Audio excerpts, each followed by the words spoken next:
Hey there, Enthusiacs. Welcome back to Hero Talk. On this episode, you have me, Judge Greg, and Vernon as we talk about Batman and Robin, the movie. Let's go.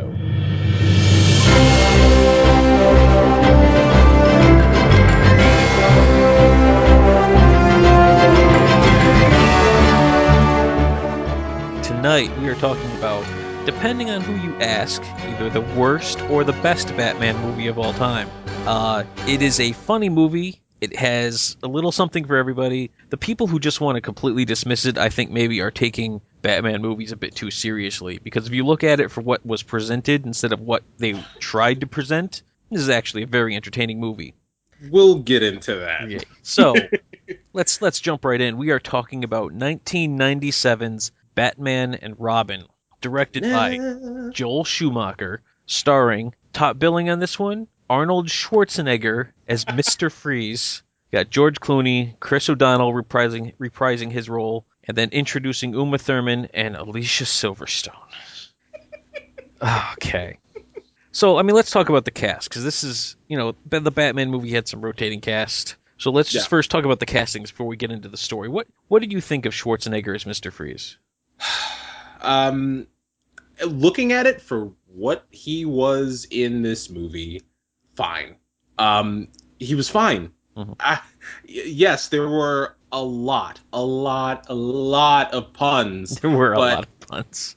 You know what? If there weren't so many puns, even with the puns, I looked at him and I was like, oh, okay, yeah, I could see that. He played it decent enough. It's just the stupid jokes. It's, I have to be honest with you. My biggest issue with Arnold Schwarzenegger as Mr. Freeze is I don't believe for 1 second that this guy was a scientist. And, another thing that has always bothered me, not that it's Schwarzenegger's fault, but Dr. Victor Freeze gets into an accident and then becomes known as Mr. Freeze. Mm-hmm. Did the accident take away his PhD? He's still a doctor, right? Am I going nuts? Shouldn't he be Dr. Freeze? It's his alter ego / what he goes by now. So you could essentially call him the prince of the molecular biologist world. Sure, I think you're stretching, but... A Nobel Prize winning molecular biologist and 2-time Olympic decathlete. They had to throw that in there somewhere, because he's huge. Because he's huge. He can't just be like, yeah, I'm a scientist, and I just work out in my free time. A lot. An awful lot. All right. So also... Mr. Freeze was fine. Yeah, so also we got, coming off of ER's fame, we have George Clooney, taking up the mantle of the Bat. I thought George Clooney was fine in terms of if I wanted to see the natural evolution of Adam West's Batman. I don't think he was... he's not the Dark Knight, let's be perfectly honest. But he played the Bruce Wayne role. He had a chin. That's clearly all they cared about. And he had a chin? He had a chin. So, so there you go. Boy, then I could be Batman. You could be Batman. I would watch that. My chin's fantastic. Yeah. It's all about the chin. You know what? There are people who I'd like to see as Batman who have good chins. Kobe Bell. He's my pick for the next Batman. If you Google him, he was from Burn Notice. I loved him on Burn Notice. Oh, the main guy. Not the main guy. That was Mike Weston. Kobe Bell. He was the other spy that was introduced in season 5. Oh, okay. He's got that smarminess of Bruce Wayne. I love him. I think this guy could play Batman. I'm looking at a picture. Yeah. Interesting. Couldn't you see it though? A little bit. I think the comic book world would be racist about it. I agree, but I don't care. Ever since I saw him, I thought he struck me as he could play Batman. Okay. So I don't care. I don't care if anyone would be upset about it. He would be my pick for the next Batman. Okay. After Ben Affleck, we'll see how he does. After Ben Affleck, yeah, this guy could do it. But and people want to be all like, but he's not like, oh, whatever. He wears you know what? You have to look at what's important to the character. And plus, are you looking at that chin? Not necessarily. See, here's my thing about Batman. It's not the chin for me. Well, for this film, apparently it was. But yeah, it was for the film. Yeah. It's just not What I focus on. There's so many elements of Batman that make it an awesome character, and George Clooney is not it. No, he didn't have any of those elements, but he did have a chin, and that's all you needed for Batman and Robin. I'm sorry, I couldn't. You know what? When I was younger, I didn't really think too much about it, but I did miss Val Kilmer. Val Kilmer was not a bad Batman. I'll give him that. He did an okay job. He did an okay job. Yeah. Chris O'Donnell comes back as Robin. I mean, whatever. More whiny than before. Much more whiny than before. Of course, Robin was always kind of whiny. I mean, again, I look at this movie as this movie was not so much a continuation of the Batman cinematic universe, and it wasn't leaping off the pages of the comic books. It was a continuation. Like, if you were to take an Adam West Batman movie and make it today, you would get Batman and Robin. And if you look at it that way, it's a whole different story you're looking at now. You know what? I hadn't thought of it like that. Yeah, it changes your perspective because now you're like, well, of course it's silly, It's got to be all camped up because of the Adam West Batman. I mean, any of these characters could have stepped right out of the Adam West show. The effects were better, Sure. the costumes were better, but I mean, the what we're trying to portray here is basically that.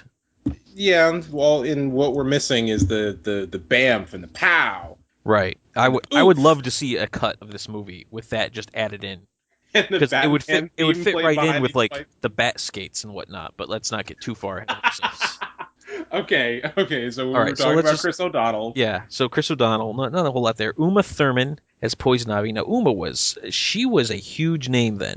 Not to say that she's not that huge of a name now, but she's not. Mm-mm. But this was, I mean, the top of Uma Thurmandom, and she was. I don't think she was good as Dr. Isley or as Poison Ivy. Overacted as Dr. Isley, and actually, yeah, overacted as Poison Yeah. Ivy. But even she doesn't take the cake for probably the worst performance in that movie because that lands solely on Alicia Silverstone as Ah, Batgirl. yes. I don't know why she had a lisp. I don't like hearing her say Uncle Alfred. I don't like that she was Alfred's niece. She's. Oh, wait a minute. So we're coming off the campiness of the Adam West Batman, so we can't take artistic liberties here? She doesn't have to be Commissioner Gordon's daughter. She just has to be connected in some way I need her to so be that. I need her to be Commissioner Gordon's daughter, and I need her to be a librarian. If we're gonna stick with Adam West here, that's how it's got to work. Okay. Just, yes, I agree. She was terrible, and there was no British accent, no any kind of. She was just doofy. She was like she was like the doofy little sister that stumbles into your room all the time. She was, yes. Well, she'd be able to stumble in much easier if you just use a very simple, easy to guess password. But it's a different story, man. Alfred locks the secrets to the Batcave behind a password that Google wouldn't even let me get away with. I'm pretty sure someone has tried it. That's just effing terrible. Come on, Alfred. Yeah, I mean, listen, I don't know who's writing these. I don't know if it's a person who just doesn't use computers very often and so doesn't really understand how passwords work. But it bothers me in movies where people guess passwords because every person sitting there has an email account and thinks like, I don't get to just type a word. Right? Yeah, and even It if I has to be a do, capital, I don't pick capital something. letter. I try not to pick things that somebody could easily guess just by sitting at my desk and looking at their surroundings. Well, my mother was named this. Wait, people called her this for short. Yeah. Like I'm with the guy. I'm so paranoid that for my secret questions, Mhm. I answer those wrong consistently, so somebody couldn't even get those right if they were like trying to guess. Like, where was your mother born? I always answer the same thing, and it's not actually where my mother was born. So if somebody Okay. even happened to know where my mother was born and was trying to break into my account, it wouldn't help them because I don't answer that question correctly. Well, you are a master of, I don't even know what that is, like covering your tracks? Protection? You're a protection wizard. Sure, I'll take that. Protection wizard. But yes, Alicia Silverstone, she was fresh off Clueless, wasn't she? Yeah, she was. I mean, that was what everyone knew her from, and I don't think it helped this movie very much. I mean, this movie did not do well. This movie, in fact, killed the franchise off. There were plans for a sequel to this movie, and after this movie came out, the studio just said, "Yeah, no." Well, I mean, financially speaking, it did do well It, for the time. for the time, yeah, but It was the third highest grossing movie in 1997. it's considered though to be. I think it's one of those deals where it made Yeah, money, but it didn't make enough for the studios to be wanting to try it again. Especially how critically panned it was. I don't think they thought they could get away with another one of these. that's right. This one was a total bat bomb. Okay. And Well, I need you to edit in Robin saying bat bomb. all right. I will try to find that and edit it in. However, I will keep this part of the conversation so people know what just happened Nice. and why Thank I you. edited that in. That's what I do. Thank you. Um, so yeah, so it was a bat bomb because some days you just can't get rid of a bomb. Anyway, here we go. It didn't do so great. Canceled sequel. If you were to listen to the special features on the re-release version, Joel Schumacher actually apologizes for killing off the Batman franchise and for the movie He being so bad. he didn't actually apologize for killing the franchise. I He like to said think that he did. if I hurt anyone or disappointed anyone or something like that, I truly do apologize. But I don't think he was like I prefer to think of it as he took full credit for it. and people are like, yeah, I give him credit because he apologized for his piece of shit mistake, and I'm like, no, he wasn't apologizing for that. He was apologizing for anyone who may or may not be disappointed. Yeah, I think he kind of said, and he really kind of worded it like it was really only the people who liked Batman Forever, but then didn't like Batman and Robin. Yeah. So like, if you did, he's basically saying if you didn't like Batman Forever, screw you guys. Actually, one more thing about Arnold Schwarzenegger. Sure. Apparently, he beat out Patrick Stewart because Schumacher wanted him to be big and strong, like he was chiseled out of a glacier. I heard that. Joel Schumacher is kind of a creeper, a little bit, Mm. just a little bit, and I mean I think there's maybe too many lingering shots on rubberized body parts in this particular film. Yeah. Be they on men or women, I think it's kind of creepy either way because they're rubber body pieces. Uh, But let's jump into this story, shall we? And I think for a movie like this, it's best we'll just break it down into its acts, and we'll talk about what kind of happened in those acts, and then we'll discuss what we think of it. okay. So the first act we have Batman responding to a robbery of a large diamond from the museum. Commissioner Gordon introduces Mr. Freeze as a new villain because in Gotham the whole innocent until proven guilty thing is right out the window. We have a new villain in Gotham. You are a villain as soon as you attempt anything. There's no trial. You are a villain. So Batman and Robin, they're dealing with this brand new villain, Mr. Freeze, while simultaneously elsewhere in Gotham. Gotham is a big place with a lot going on. Yes. Dr. Pamela Isley gets into a little bit of a squabble with Dr. Jason Woodrue, her partner, who has apparently been using their research to create Venom. And then we have Bane, who's much easier to understand but has less to say than Tom Hardy's version. And so she gets a lot of chemicals dumped on her. She turns into Poison Ivy. Poison Ivy meets Mr. Freeze. There's a connection there. And that's basically the first act. We establish the villains. And I believe we even start to establish that Alfred might be sick. Because we cannot have enough subplots in this movie. Right, because this movie had to have a lot going on into it. So, Did we mention it was 2 hours long? yeah, 2 hours long. This movie was long. 125-minute running time. That was... Yep. So there's a lot going on here. So, Alfred's sick. His niece shows up. Poison Ivy's created. Mr. Freeze is a new villain on the scene, referred so by the Commissioner of Police prior to any trial or due process of any kind. So, I mean, his lawyer would get him out so fast. Seriously, because they totally just like Yeah, maybe he needed to break in because he needed to use the bathroom. yeah, we don't know. I mean, he did take the big diamond and they played hockey with it. Oh my god, the fucking hockey. Yeah, so let's talk hockey. So, Batman and Robin are on their way in. Robin wants a car, because chicks dig the car. That's why Superman works alone. mm, there's just yucks dripping off that line. Right. It was So many yucks dripping off it that line. established the tone for the rest of the movie right there. Sober people wrote this, people. I feel You like can't. this movie was like a joke that they just kept going too far. Like some guy wrote it like I'm submitting the script just like this.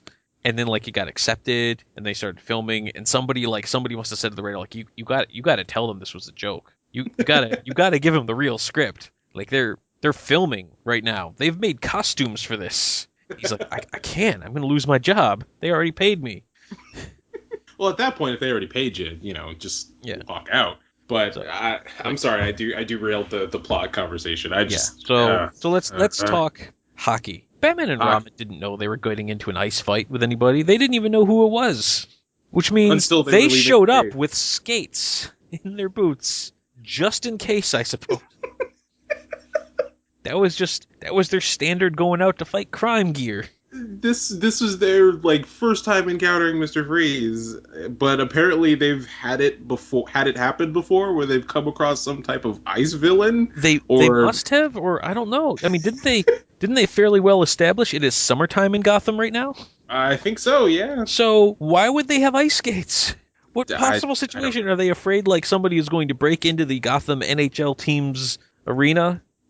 You know what? That's like I said, it's probably Might happened, have and they were happened. sliding around on the ice. Maybe some of Penguin's followers kept doing that, breaking in there and stealing the pucks. Ooh, that's a good point, actually. The penguin, some kind of encounter with the penguin, is why they have ice skates Sure. in their shoes. Although in this cinematic universe, the Penguin has died, Right, right. so I'm thinking Wow, like it's probably the Red Triangle Circus Gang. That's right. I you are remember get what they were we are called. getting really deep into this not too deep movie. Right. So okay. So they have skates. We get this scene without much physics, few puns. Hey, you know what killed the dinosaurs? What's that? The Ice Age. I don't actually think What? that's scientifically accurate. That's not close.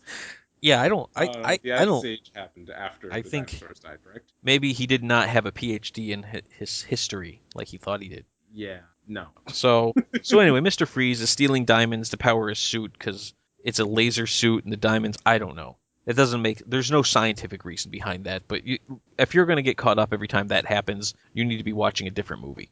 Seriously. But I mean, he just drops the diamonds into his suit, so Yeah, it's really which makes me wonder like why do you get a diamond so big? Like that's going to get you a lot of attention on you. If you need like just little diamonds big enough to fit in that hole in your suit, just go to a jewelry store. well, we find out the reason why he needs those giant diamonds, which apparently are just everywhere. Of course. What is the reason, Vernon? He wants to. It's so stupid.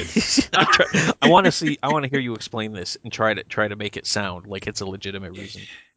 He wants to steal a bunch of diamonds and freeze Gotham to hold Gotham ransom for the money that he needs to cure his wife. Yes, because his wife has McGregor's syndrome. That's right. It was Totally syndrome, made up right? I know it was disease. McGregor's. Yeah, Right? might as well have been called MacGuffin syndrome. But yes, he wants to freeze Gotham and hold it ransom against the United States government so that they pay him millions of. He's essentially stealing millions of dollars Right. to get millions of dollars. Yes. He could have just taken those diamonds he stole and then used Sold them those on the black diamonds market. to get himself the money he needs to research McGregor's syndrome. But Which then we the wouldn't second have. Alfred started getting sick, tell me you didn't immediately assume like, oh, that's McGregor's syndrome. Well, you know what? Now that I'm older, yeah, it's gonna be coincidentally the same disease that Mister Freeze's wife has, but just at an earlier stage, so they can cure him. What would have been interesting is if they let him die. Yeah. What I find really odd about the whole thing is because they established, like it was in one of the videos Bruce watched, that he cured stage 2 McGregor syndrome. Yeah. But when Alfred's diagnosed with it, they're like, oh, we need Mr. Freeze for the cure. Like, so you're telling me he cured it, but he never released that paperwork? You know, never published it or anything? Just, I've Apparently, cured he it. was just telling people, Yeah. and Just told some people, yeah, I cured it. It's these because two, that these was on glowing his blue official things. I record. keep them in my office. That was on his official record when they were reviewing the tapes. Is that yeah, he cured McGregor syndrome, but I don't know why they couldn't just reverse engineer the cure, but apparently he didn't give the paperwork to anybody. He was just like, yeah, I'm fuck you. Yeah, I'm so saving this. it seems like if he had already cured it, then all he really needed to do was just go to a doctor and be like, "Hey, it's stage 2 McGregor's," and like, "Oh, Mr. Freeze cured that," and then he can ask like, "Mr. Freeze, why wasn't a doctor doing this research?" And they say he was, but then when he became a supervillain, he dropped the doctor and became Mister. And we could once again be back to why was he evil? Is he Mr. Freeze instead of Doctor Freeze? I would think myself, had I spent all that time, getting myself my PhD. Yeah, no, you worked hard to earn that title. Yeah, I mean, you worked hard for that. You got your doctorate, and now that you've designed an ice gun, I mean, let's be honest, you designed an ice gun. The patents on the ice gun could have given him the money that he needed to Oh my research god. McGregor syndrome. Oh my god, I never thought of that. Yeah, what He could what have sold his gun. he could have The sold his designs to gun his to the gun. United States military, and they would have been like, "Oh, you know what? Come work for us. You make us more ice guns. We will fund your research. We will give you diamonds for your suit." He could have been on the legitimate government payroll, getting all of his research funded just because of the ice gun, And sold the designs to his suit. and sold the designs to his suit. Can you imagine that? Like an exosuit that amplified your strength? You don't think the military would have paid money for that? I think so. I But think I think Mr. in this Freeze was too short-sighted. he was so focused. You know how you're so focused on one task that, you never really truly think something out. Maybe, just maybe, he didn't think it out because he was clearly not thinking it out when he was singing in his ice lounge. Yes. What was the name of that character from the Frostmeister? Now I have to look it up. Yeah, he's Mr. Snow, whatever. It's I'm kind of Mr. dumb. Icicle. I'm Mr. Snow. Makes everybody sing along with it. But so let's move on past Mr. Freeze for a moment, and there's some Batman and Robin are kind of getting on each other's necks because Batman. And I'll be honest, this was kind of a jerk move. Batman doesn't trust Robin. Now, granted, you shouldn't. However, Mm. if you don't think Robin's going to be able to make this jump off the giant statue hand, killing his motorcycle mid-jump is probably not the way to save him. Yeah. Well, the brakes were probably like being applied as well. I would imagine, but I mean, still, like, that felt incredibly dangerous. Just Yeah. because he couldn't make the jump. So, I mean, really, what's the worst that was going to happen? You can't make the jump, so he'll bail out and he'll have to float himself down on his cape. Yeah, Apparently, yeah. that's easy enough to do because those guys did it from almost in orbit and they were fine. Cowabunga. Cowabunga, indeed. So, but poor Robin, he gets himself frozen and he distracts Batman. They're all up in each other's grill, and none of it felt very natural or very organic. What, the surfing? The surfing definitely not. Just the arguing amongst themselves. Yeah, no. It didn't feel very organic. And speaking of organic, now we got Poison Ivy rolling on the scene with Bane as her super soldier, who's not smart, and he just kind of says simple words. My favorite line of the movie is "bomb." I kind of wanted that to be in Dark Knight Rises a little bit, just once. I just wanted Bane to go "bomb." I think that would have been pretty funny. But you think referencing the I think it would have been funny. As it was, I was fairly happy that a giant bomb was at least a central part of that movie's plot. Like, of course, Bane thinks bomb. well, yeah, the bomb. Bomb. Gotta get the bomb. So, Bane and Poison Ivy, and I guess she's just trying to get people to stop polluting, and she's trying to take over men's minds, and then her pheromone doesn't work on Mr. Freeze, and this movie isn't super progressive, so immediately, now that she can't manipulate him, she must have him. Well, yeah, because that's what any normal person would do. Right. We're just gonna blow past ever so briefly the idea that Batman actually has some sort of credit card. Yes, let's just move on. Move on quickly. Yeah, you know what, we can't talk about every silly thing in this movie, or this would be a couple hours long. So anyway, Yep. let's shoot to the second act.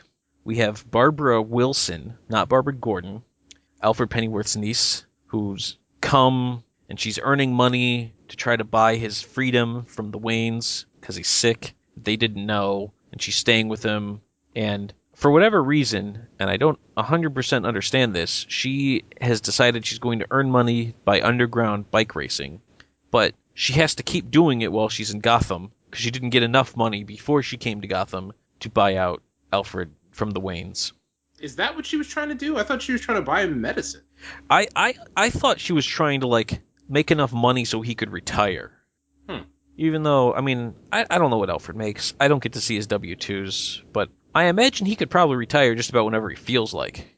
Well, yeah, I mean, that's not, I don't think that would be a problem, really. Right, but this movie didn't think that through. But anyway, it gave us a chance to see a nice neon road rage bike race in the mean streets of Gotham, which served no real other purpose except for Robin to save Barbara.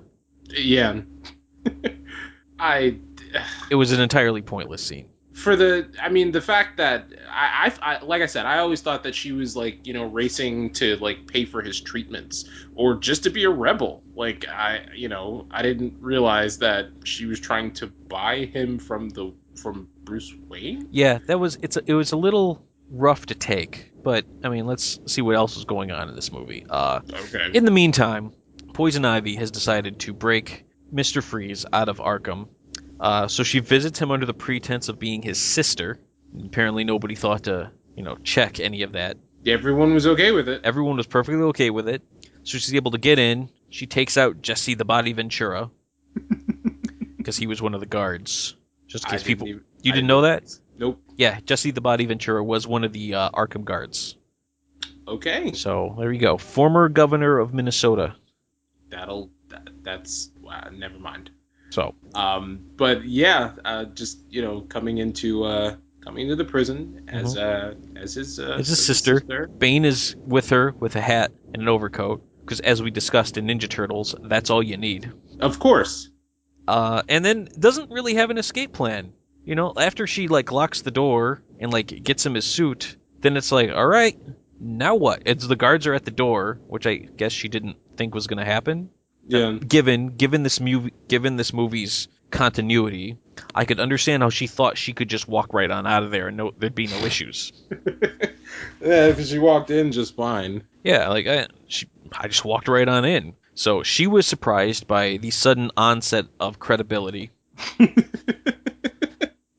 Fortunately, Mr. Freeze froze their way through a wall somehow by freezing the pipes behind it. Now, I've never had the pipes freeze on me before, but I don't think you can rip out the entire friggin' wall by doing that. If we're talking scientifically, which I don't think we want to get too deep into with this movie. We do not know. It doesn't like they don't just like explode like that. No, but then they take a dive into the water, which probably should have killed them. So they're out. They are now working together to.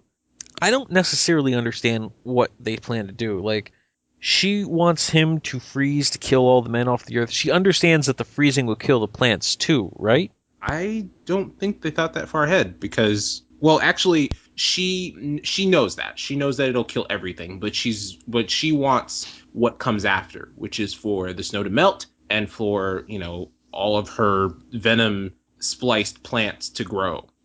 That feels like a bad plan to me. It doesn't make any sense because I don't understand why Freeze would want to do that because that would most certainly kill him. He would need his suit for the rest of his life. Right. And he also wants Nora to be okay. Poison Ivy does not, however, want Nora to be okay, as she ever so casually unplugs Nora Freeze. Aww. Yeah. Did we lose an important character here? No. No, not at all. Well, I don't understand, like, if Poison Ivy unplugged her, how did Batman save her? I guess maybe he showed up just after and was like, hey, who unplugged this? That's how I see him saying it to himself. Yeah. This doesn't seem right. Plugs it back in, and she didn't thaw that much, I suppose.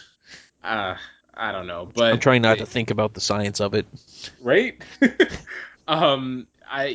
So I guess Batman and Robin like confront her, but I think Batman is fighting Bane and Robin kind of like gets seduced by her even more Right. Like he gets another dose. of the Does of the of love the toxin. the pink dust pheromones. Pheromones, right? Yeah. So that causes Batman and Robin to physically fight, and it drives them apart even further, which doesn't really matter because there's no emotional tension. There's really not much at stake here. Right. I mean, it does lead to that very odd moment where Poison Ivy goes to the top of Gotham Police headquarters, dumps the bat signal, and shines the Robin signal in the sky. Mm.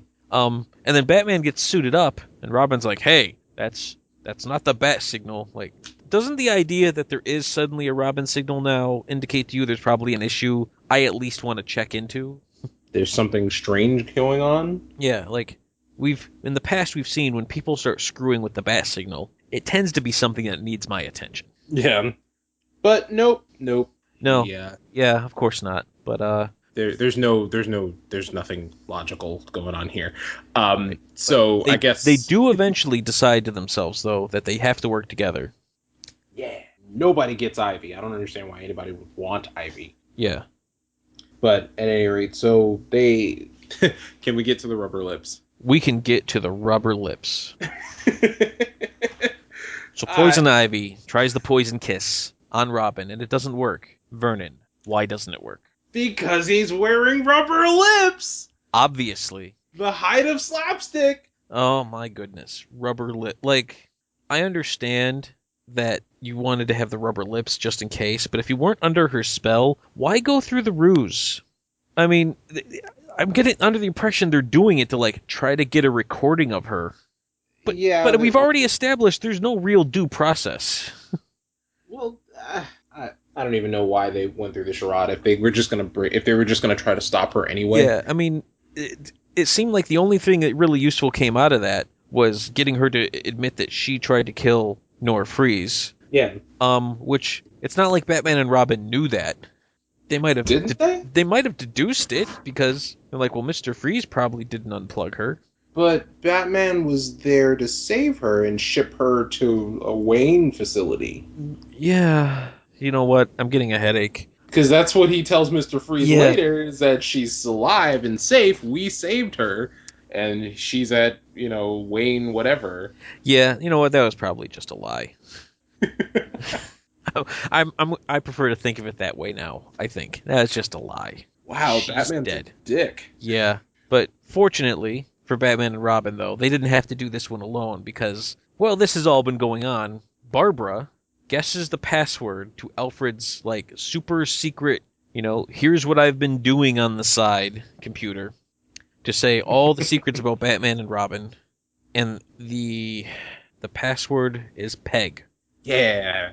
Not Peg 23, not Peg 12 exclamation exclamation, Peg. And given how she was guessing that, all he had to do was like Peg 1, and then she would have never guessed it in 100 years. But no, Peg, 3 letters, and she learns all the secrets. And then, of course, when she learns all the secrets, we found out that Alfred had already anticipated she was going to figure this out, probably because he knew his password was a little weak, and he already made her a suit. He knew her measurements and everything. I don't want to think about that. I don't want to think about that part. He knew all of her That's dimensions and I just fitted her with a rubber suit while she was sleeping. yeah, I'd prefer not to think of that. Let's just move on. Batgirl shows up, beats up Poison Ivy cuz like it's hard. And Sure. So Poison Ivy, she's going to be down for a while, and now we have to deal with the giant freeze ray on top of the Gotham Observatory. Yeah. Which gives us an excuse for a costume change. So Batgirl, having been Batgirl for all of 20 minutes, not only has a regular Batgirl suit, has a special ice Batgirl suit. Why would she have an ice Batgirl suit? I don't know. They didn't know that they were going to be dealing with this type of ice situation, and it's like the skates and doesn't really connect. Yeah. At all. No, but as long as we're talking about the Ice Batman suits, can we talk about the very awkward silver cod pieces on the Batman and Robin suit? Like, that's That was weird, Well, right? That wasn't just me. That was just weird. yes, that was weird. It was very specific. It was. It was. It's a little creepifying.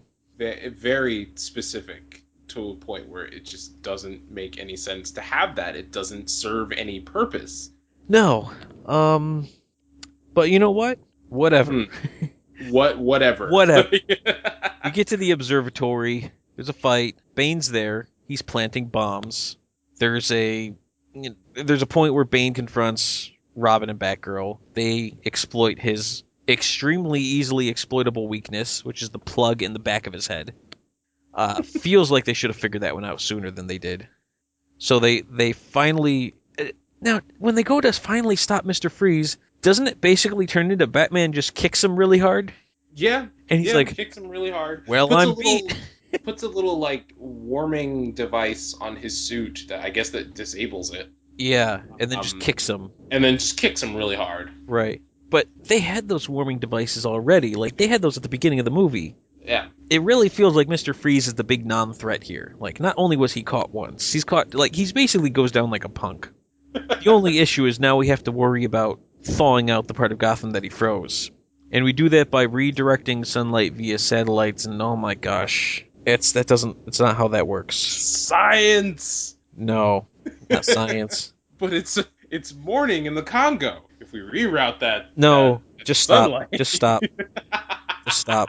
So they can't use the telescope anymore because Freeze blew it up, but they can use the panels on the satellites directly to thaw the city. Yeah, this was not a good movie. And it's immediate. It's immediate. It's not like it takes No, a it's couple of immediate. The minutes. dog that was flash frozen midstream at the fire hydrant gets immediately thawed out, finishes his duty, and goes about his business. And to be And perfectly honest, everyone. that dog should be on a leash. There's no excuse for that. It's a stray dog. You know what? Then how about getting some decent animal control for Gotham City, Batman? You're worried about the animal control in I'm a city saying where if you have enough police money people are walking to around? build all kinds of silver codpiece bat suits that don't seem to be all that cold resistant, to be perfectly honest with you, why, whatever. So Batman is focused on the he's criminals, focused on not the animals. the villain, The villains. the villains. So Batman, after everything's done, Batman then talks to Freeze. Turns out they're cool with each other. All Mr. Freeze wants, so Batman basically gives him a grant. And Freeze is cool with that. He's like, rock on. Yeah. Okay. Thanks, Batman. Thanks for the so grant. you mean all I needed to know was talk to you? All I needed to do was talk to you? Yeah. So we learned a valuable lesson about money solves problems. Yep. They get a cure for Alfred, his Mhm. McGregor syndrome, and Mr. Freeze goes back to Arkham to work on the cure at the Arkham lab for some reason. They let him keep his suit again for some reason, and they roommate him with Poison Ivy. Now, Knowing full well that he's gonna kill her. yeah, there's so much wrong with this picture. Like, first of all, I don't necessarily think they should be having co-ed roommates in Arkham Asylum. Yeah. That just feels like they should probably have single cells, given that everybody is criminally insane. Yep. So that's probably We've not thrown science out the window. What's stopping us from throwing logic out the window right. too? There was a lot wrong with that, but you know what? Whatever. Here we go. Happy ending. Like Alfred's cured. Everyone's around. Barbara kicked Ivy's botanical butt all on her own. That was me. We're all happy. Your bat signal shines at the screen. 3 of them run towards us. We get Joel Goldsmith's music playing. That's Batman and Robin. Oh my gosh, this movie is terrible and awesome all at the same time. You know, you were singing its praises about I a was half singing hour its ago. praises. I remember when watching it fondly, but then when I have to actually discuss it in rational conversation, like everything just starts to shine into glaring focus. Things that you don't have to think about. Like, yeah, why would Commissioner Gordon just call him a villain? Why would Ivy and Mr. Freeze be in the same cell? Why does Mr. Freeze call himself Mr. Freeze if he has a doctorate? Why would Ivy and Freeze work together when Why their work plans together? kind of contradict Yeah, each other? they have completely contradictory plans. And Ivy didn't really seem to be in need of him all that much. No, not really. Like- She could have just like used the venom on plants and had them overrun, the planet if she wanted to. Yeah, it seemed a little out of place. So anyway, so that's Batman and Robin. Vernon, what was your favorite part of this movie? You're gonna make me I'm choose. gonna make you choose. I will have to say them running in front of the bat signal. So the final The 15 very end of the seconds movie, there's of no dialogue, there's no story. It's just the three running from the bat signal to the screen because I that is the one part that consistently remains in my mind as a good part about both Batman and Robin and Batman Forever. you see, I have to disagree with you because when they're running and Batman's running, his bat ears are wobbling and it looks silly. They are, but you have to admit it's kind of cool. It's kind of cool, I suppose. So, do you want to know what my favorite part of the movie is? Shoot. I don't know why. That makes me laugh every time. I could watch a 2-hour movie of Bane just planting bombs on stuff. Because he says bomb after Because he everyone. says bomb every time. Oh boy. The fans of Bane, I don't think we're happy with this movie. Alright, so if you had to score this movie, you had to give it a score, what would you give it? I would give it zero point 0.5 diamonds out of 10. Point 0.5 diamonds out of 10. I would Yes. give it 2 Unca Alfreds out of 5. I swear it sounds like a toddler saying it. She really does. Yeah, so, well, I can't recommend it as being a great movie. It's watchable. It's watchable if you go in with the Uh, right attitude. yes, it is watchable. Um, I, yes, it's watchable. You can watch it, but I don't think people can sit through it. Like, I know what's coming. I've seen it plenty of times over the years. So I can sit through it, and I've developed blocks in my mind that will prevent me from growing crazy at certain parts because they either just so silly or they don't make any sense. But I don't think people can sit through this nowadays. I mean, there are some movies that are kind of classics in my mind: Teenage Mutant Ninja Turtles, Who Framed Roger Rabbit, The Matrix, Fifth Element. Those all kind of stand out in my mind as movies that hold up over Yes. time. But I this I didn't even hold up recommend. when it came out. Yeah, I recommend don't buy or rent this movie, but wait for it to be on TNT Yeah, because those commercial breaks will provide you very valuable sanity checks. breathing room, Yes. breathing time. And I mean it's on TNT all the time. Really, Yeah, I see it on there quite often. I think it has its own time slot somewhere. Like, oh, four times a year. yeah, like it's Sunday at 1 a.m. time to play Batman and Robin. We've run out of Law and Orders to show. Yeah, Let's play we are Batman out and of Law and Robin. Orders. It's time for Batman and Robin. Oh man, Oh, thank you for bringing me on to talk about this Bat Bomb. sure. Bat Bomb. Yeah. Oh boy. Bat bomb. Anyway, so that's Batman and Robin. And there it is. Thanks for joining us, and we hope to see you right back here for the next Hero Talk.